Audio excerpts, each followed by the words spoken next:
Hello friends, welcome to my YouTube channel English with Maya. And कैसे हैं सभी लोग?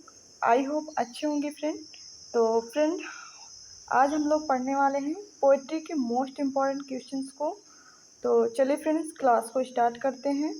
स्टार्ट करने से पहले अगर आप चैनल में नए हैं तो चैनल को सब्सक्राइब करें, लाइक करें, कमेंट करें, शेयर करें। तो चलिए फ्रेंड्स, देखते हैं आज का पहला क्वेश्चन।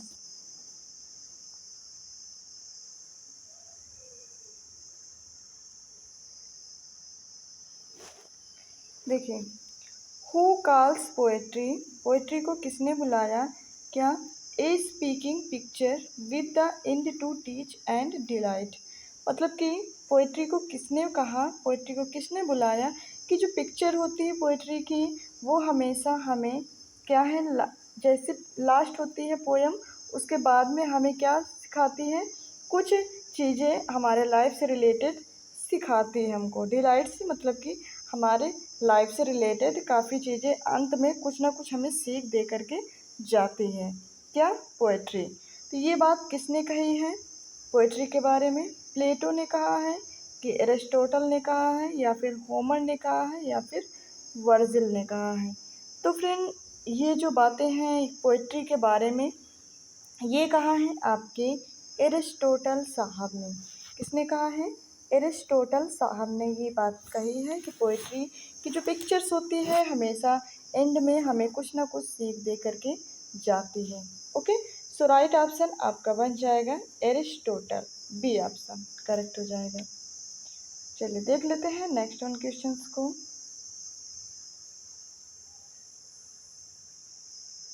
देखिए, हु सेज, कौन कहते हैं कि poetry is of all human learning the most ancient of the most fatherly antiquity. मतलब किसने कहा है कि जो पोइट्री होती है वो ऑल ह्यूमन लर्निंग, जितने भी मनुष्य हैं उनको उनके प्राचीन चीज़ों के बारे में सिखाती है, और मोस्ट फादरली एंटिक्विटी, और उनके बारे में क्या करती है? हमें प्रोटेक्ट करती है। ठीक है, तो ये बात किसने कही है? एरिस्टोटल ने कहा है, या फिर मिल्टन ने कहा है, या फिर सिडनी ने कहा है, या फिर मैथ्यू अर्नोल्ड ने कहा है। तो फ्रेंड, आपको बता दें, ये जो कमेंट्स हैं ये कहे हैं आपके सिडनी ने। किसने कहे हैं? सिडनी ने कहे हैं। क्या? Poetry is of all human learning the most ancient of end of the most fatherly antiquity. और फ्रेंड, जो भी पोइट्री की जितने भी मोस्ट इम्पॉर्टेंट क्वेश्चन हैं हम लोग पढ़ने वाले हैं, और जितने भी पोइट्री के क्वेश्चन आपके मोस्ट इम्पॉर्टेंट बन जाते हैं, चाहे वो फिर टीजीटी एग्ज़ाम हो या फिर पीजीटी एग्ज़ाम हो। ओके, तो आप ये बात अच्छे से, सारे जितने भी क्वेश्चन हैं आप अच्छे से पढ़ेंगे। ओके, और अच्छे से याद भी कर लेंगे। ठीक है, चलिए देखिए नेक्स्ट क्वेश्चन। हु डेनाउंस्ड पोएट्स, किसने मतलब कि डेनाउंस किया पोएट्स को एज फादर्स ऑफ एब्यूज। कि मतलब देखिए, इसमें ये बात कही गई कि as father of the abuse, मतलब कि पिता को दुर्व्यवहार के रूप में किसे जाना जाता है? ओके, हु डेनाउंस पोएट्स, किसने, कौन से पोएट्स की? बेन जॉनसन, बेकन, गॉसन, या फिर मॉर्लो। तो फ्रेंड, इसमें बात कही गई है कि पिता के दुर्व्यवहार के रूप में किसे जाना जाता है? तो आपको बता दें, जाना जाता है किसको? गॉसन साहब को। किसको? गॉसन साहब को। ओके, तो आपको याद रख लेना है कि एज फादर्स ऑफ एब्यूज के रूप में किसको जाना जाता है? गॉसन को। तो आपका राइट ऑप्शन बन जाएगा सी। चलिए देख लेते हैं नेक्स्ट वन क्वेश्चन को। देखिए, who is the author of the school of abuse. अभी क्या था कि किसे जाना जाता है? क्या? Fathers of abuse. अब इसमें क्या है?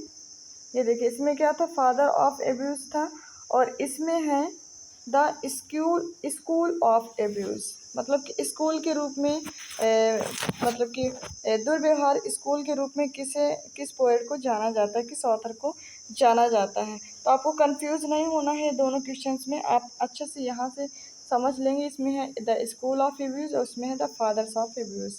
ओके, तो फादर्स ऑफ एब्यूज किसे जाना जाता था? गॉसन साहब को, लेकिन यहाँ पे द स्कूल ऑफ एब्यूज है तो ये जाना जाता है, ये भी जाना जाता है गॉसन साहब को ही, ठीक है। तो दोनों के ही आंसर क्या होंगे, गॉसन साहब। ओके, सो राइट ऑप्शन आपका बन जाता है ए। चलिए देख लेते हैं नेक्स्ट वन क्वेश्चन को। देखिए, who put poets, pipers, players and jesters in one group and called them caterpillars of a commonwealth। मतलब कि क्या है, जिसमें क्या हो, किससे जाना जाता है, poets, pipers, players and gestures के रूप में, जो कि आल ग्रुप एक ही ग्रुप में थे। और कॉल्ड देम, किसने बुलाया इनको, caterpillar of A Commonwealth.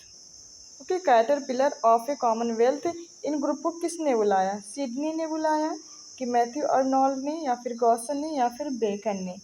Okay, तो फ्रेंड इनको बुलाया था किसने, गॉसन साहब ने बुलाया था। किसने बुलाया था कि poets, pipers, players and jester, ये सारे एक ही ग्रुप में हैं, ठीक है। और इनका पूरा नाम क्या दे दिया गया है, कैटरपिलर्स ऑफ ए कॉमनवेल्थ। और ये बात किसने कही है, ये बात कही है गॉसन साहब ने। ओके, सो राइट ऑप्शन आपका बन जाता है सी। ये सारे पोइट्री के क्वेश्चन है फ्रेंड, ये सारे एग्जाम में पूछे जा सकते हैं। ओके, और पूछे भी जा चुके हैं, ये बात आप लोग अच्छे से याद रख लीजिए। देखिए नेक्स्ट क्वेश्चन है आपका, poetry is a criticism of life under the condition fixed for such a criticism by the laws of poetic truth and poetic beauty. Who defines poetry in these words.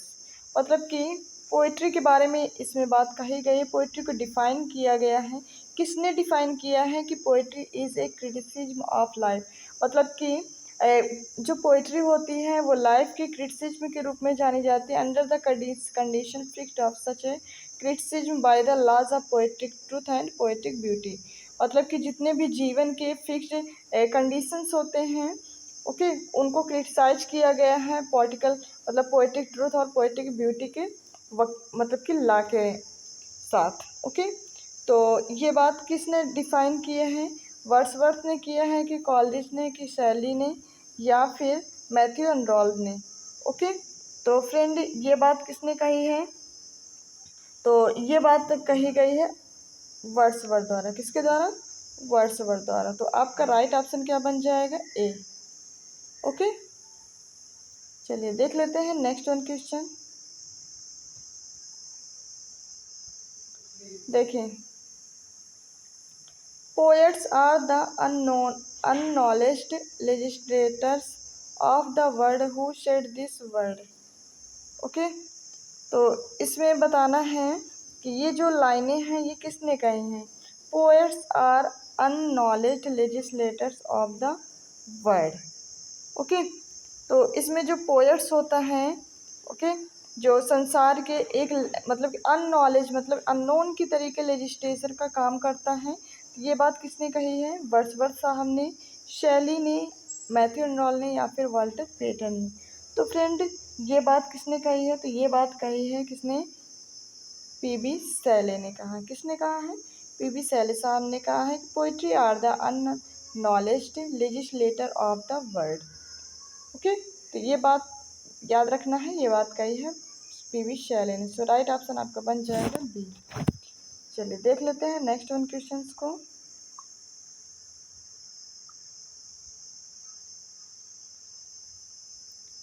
देखिए, the greatness of a poet lies in his powerful and beautiful application of ideas to life.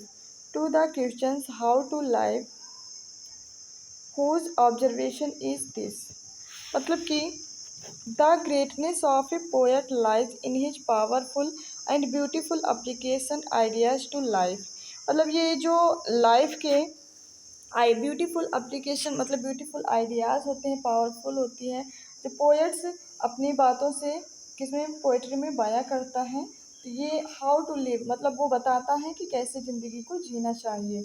Okay, whose observation is this. ये objection, मतलब कि ये जो observation की गई है poetry के बारे में, ये किसने कहा, मतलब कि की है, ड्राइडन साहब ने किया है, कि डॉक्टर जॉनसन ने किया है, या फिर वर्ड्सवर्थ ने किया है, या फिर मैथ्यू अर्नोल्ड ने किया है। तो फ्रेंड ये जो ऑब्जर्वेशन की गई है किसके बारे में, पोइट्री के बारे में। तो ये ऑब्जर्वेशन किया गया है किसके द्वारा, ये किया गया है मैथ्यू अनरोल्ड के द्वारा। किसके द्वारा, मैथ्यू अनरोल्ड के द्वारा। ओके, तो आपको याद रख लेना है कि the greatness of a poet lies in his powerful and beautiful application of ideas to life to a question how to live, कैसे जीना चाहिए। सो राइट ऑप्शन आपका बन जाएगा डी, मैथ्यू अनरोल्ड। देख लेते हैं नेक्स्ट वन क्वेश्चन।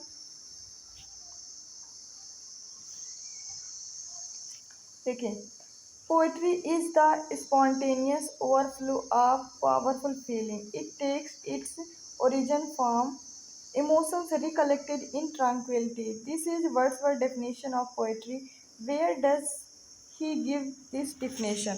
मतलब कि ये जो वर्ड्सवर्थ ने पोएट्री के बारे में डेफिनेशन दिया है, ठीक है, और ये डेफिनेशन कहाँ दी गई है, उनके कौन से वर्क में दी गई है।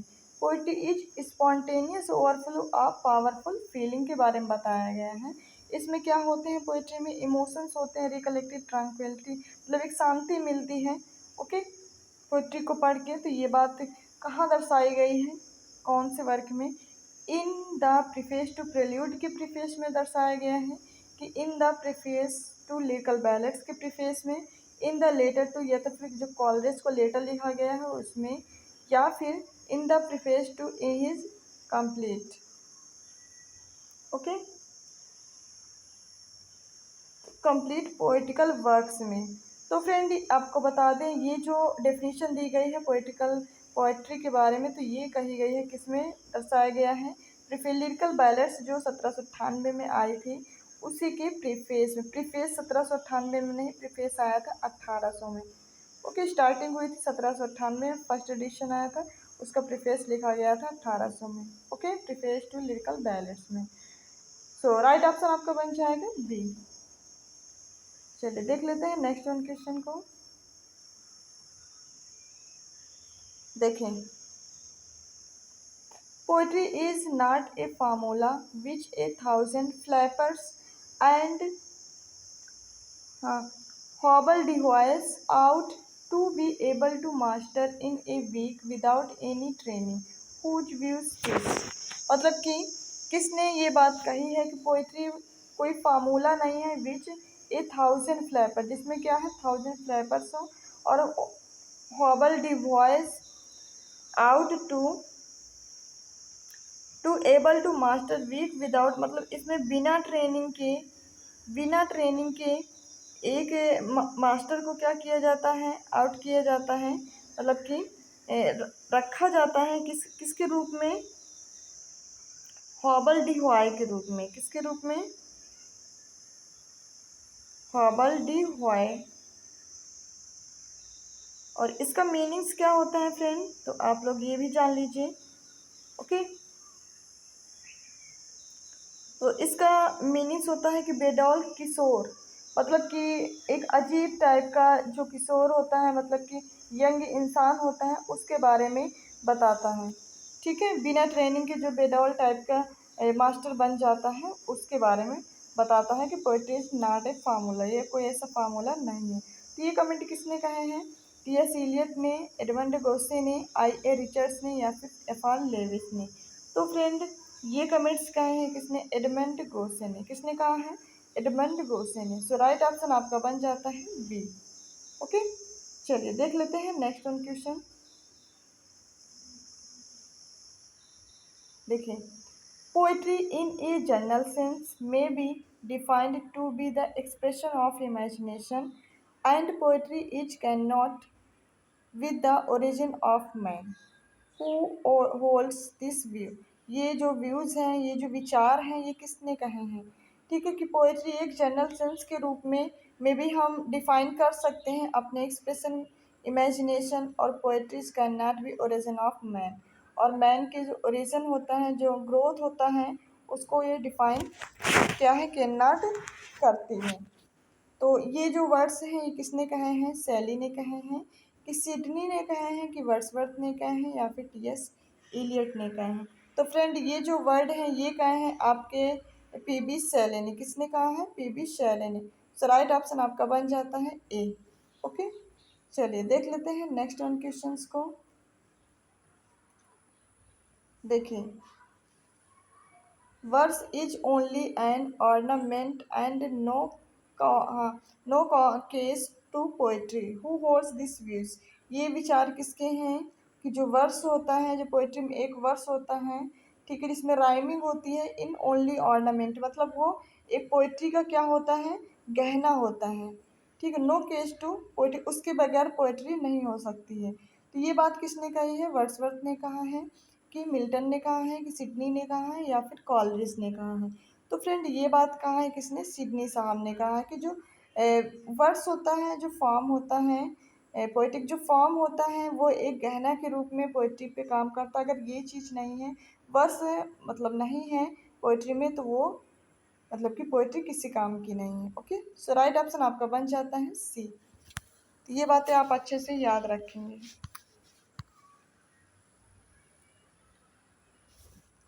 देखिए, अब ये हमारा 13 क्वेश्चन है।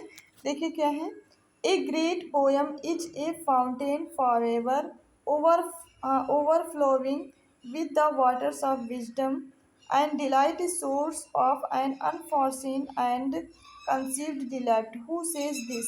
मतलब ये कमेंट किसने कहा है कि एक जो पोयम होती, great poem fountain for ever, overfull flowing होती है, उसमें वाटर्स विजडम डिलाइट एक सोर्स माना गया है अनफॉर्सीन कंसीव डिलाइट का। तो ये बात किसने कही है, सैले ने कहा है, या फिर सिडनी ने, वर्ड्सवर्थ ने, या फिर टी.एस. इलियट ने।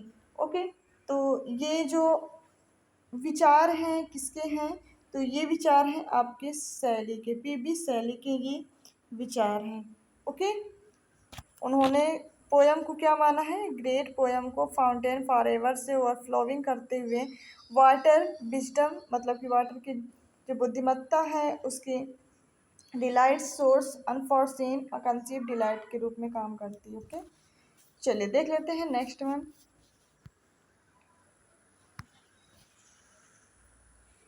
देखिए, the Greeks called their poets words weights, what is the meaning of this term. Okay, तो इसमें बताना है कि जो ग्रीक्स थे उन्होंने बुलाया था किसको, पोएट्स के वर्ड को, ठीक है। पोएट्स का वर्ड था क्या था, वेट्स।